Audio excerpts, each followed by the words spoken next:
Alhamdulillah pada kesempatan kali ini saya mendapatkan izin dari Habib Lutfi untuk menyampaikan beberapa pesan dari Maulana, dari Romo Kiai Maimun Zubair. Karena kebetulan satu hari sebelum beliau berangkat haji, kami dipanggil, entah ada apa, tiba-tiba Gus Kamil menelpon saya.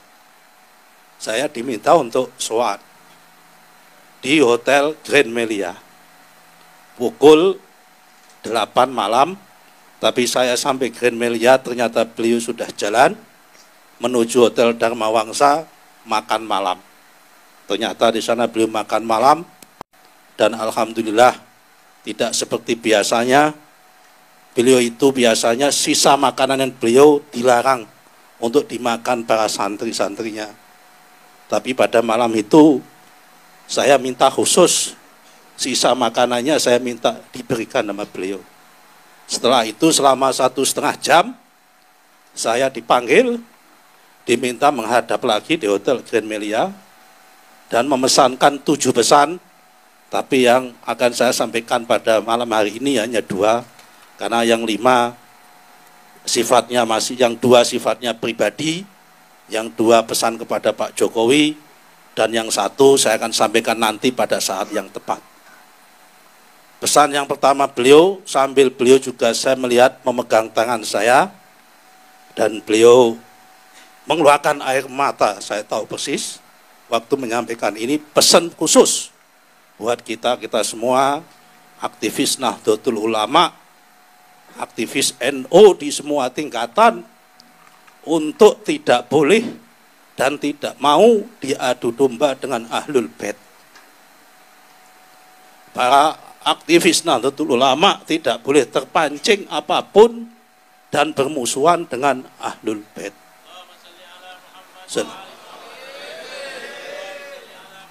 Beliau juga berpesan, kamu kalau ingin pegangan orang NU yang Habib dan Habib sing NU, NU sing Habib, peganglah Habib Lutfi.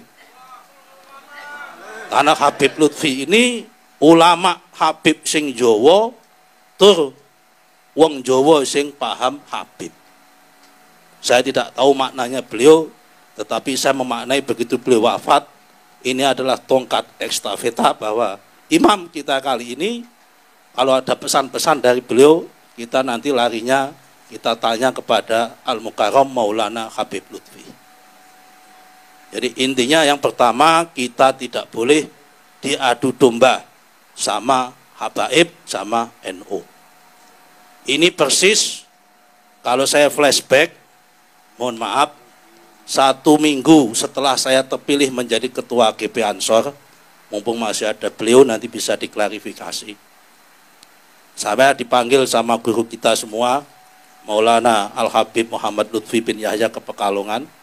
Saya sowan tengah malam seperti biasanya, dan pesannya mirip sama dengan pesannya Romo Kiai Haji Maimun Zubair. Bahwa langkah pertama, orang Habaib nanti akan diadu domba antara Habaib yang Ahlus Sunnah wal Jamaah dan mohon maaf dengan Habaib yang selama ini dicap Syi'i atau Syiah. Seminggu kemudian setelah Habib Lutfi menyampaikan itu, meledaklah kasus Sayyidatina Fatimahuz Zahra di Bondowoso yang ditandingi oleh NU cabang Bondowoso membuat Maulid Nabi di depannya. Yang itu waktu itu kami ketua Ansor bingung, diminta untuk menjaganya. Yang sini Habaib membuat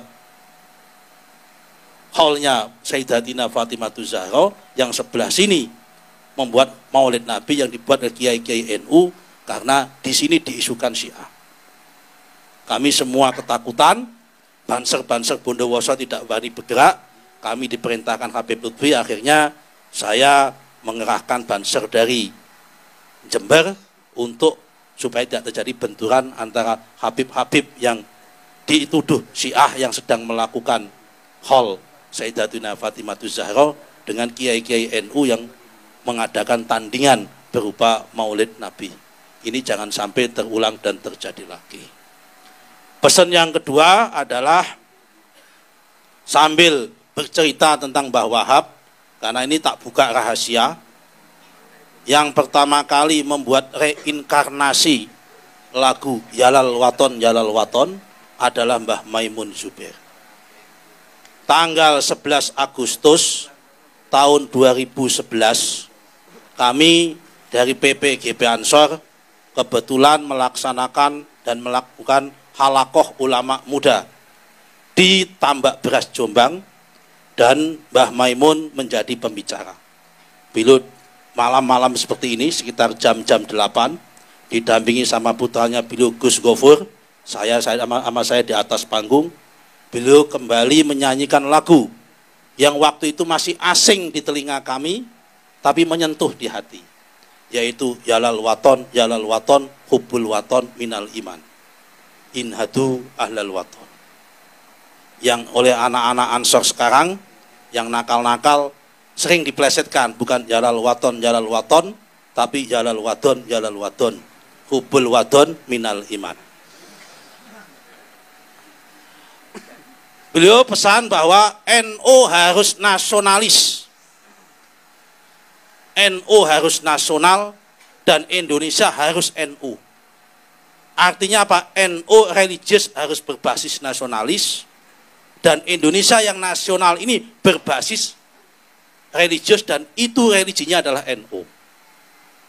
Kenapa NU harus nasionalis? Karena beliau mengatakan sambil mengutip tafsirnya Syed Muhammad Ramadan Buti pada malam hari itu, bahwa kebangkitan peradaban Islam akan muncul dari Indonesia. Sekali lagi, kebangkitan peradaban Islam akan muncul dan datang dari Indonesia.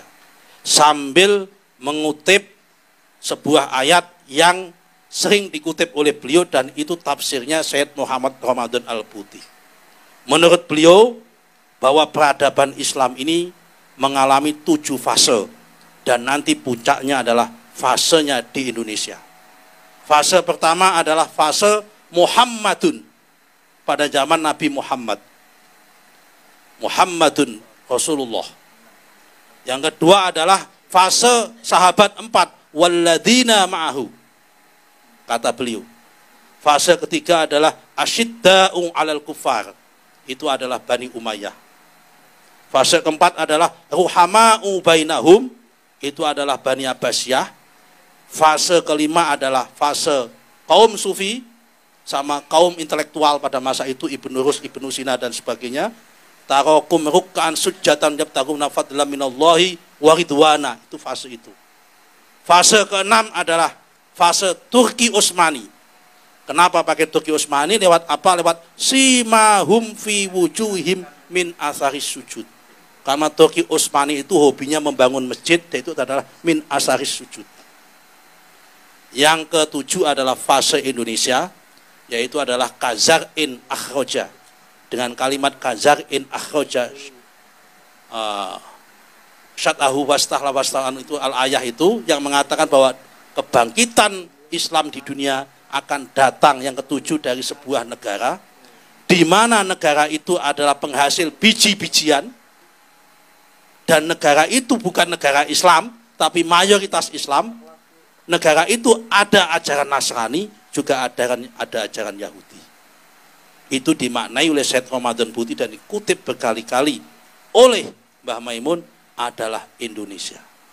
Karena itu NU harus menjadi kekuatan nasionalis di Indonesia. Dan ditutup sama pesannya beliau, Pak Ilmi Faisal, mohon maaf, karena NU harus nasionalis, saya pesan sama kamu Nusron, kamu jangan keluar dari Golkar.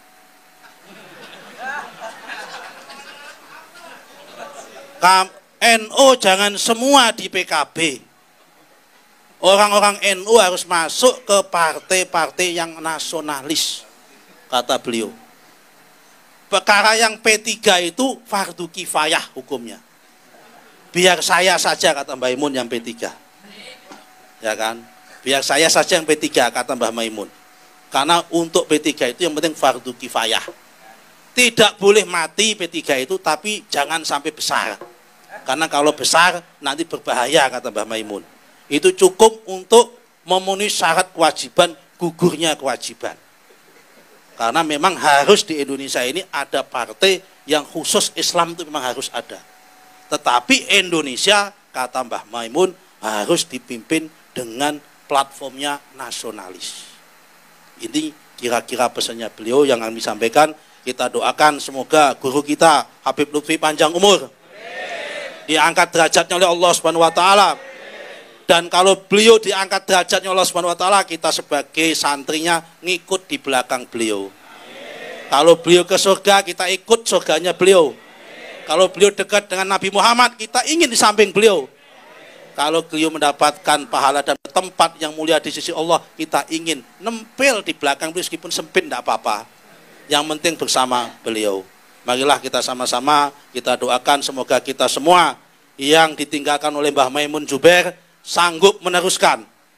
Terutama adalah peran pesan yang pertama tadi, jangan sampai kita semua terjebak dan diadu domba dengan para ahlul bait. Ahlul bait adalah NU, NU adalah ahlul bait. Adapun kalau ada ahlul bait yang belum senang sama NU, kewajiban kita untuk menasihati dan memberitahu supaya ahlul bait tersebut makin cinta dan makin sayang dengan Nahdlatul Ulama.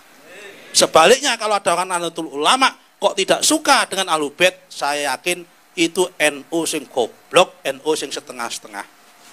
Karena kalau NU nggak suka dengan ahlul bait, saya jamin itu NU-nya belum 24 karat, tapi NU numpang untuk nyari jabatan yang model seperti itu.